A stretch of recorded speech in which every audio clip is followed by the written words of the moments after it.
Okay, we're in Adobe Illustrator with three simple shapes: red square, green circle, blue star.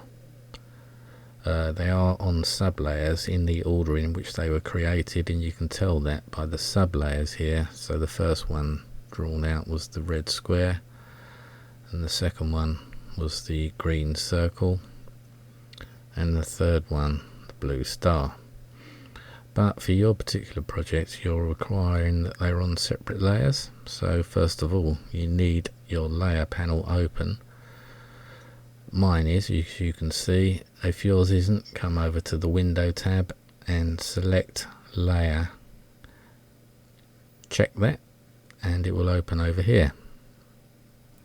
Once you've got this open, pick your direct selection tool and make sure nothing else is selected.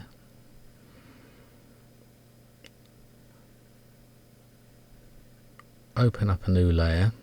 We won't name it for now. There's your new layer. Select what you want to put on it. Grab the little icon on the right and drag it to the next layer. The blue star is now on layer 2. Repeat the same step for the red square. New layer, deselect everything, select the red square, drag the little icon up to layer 3, and we now have three shapes, three separate layers.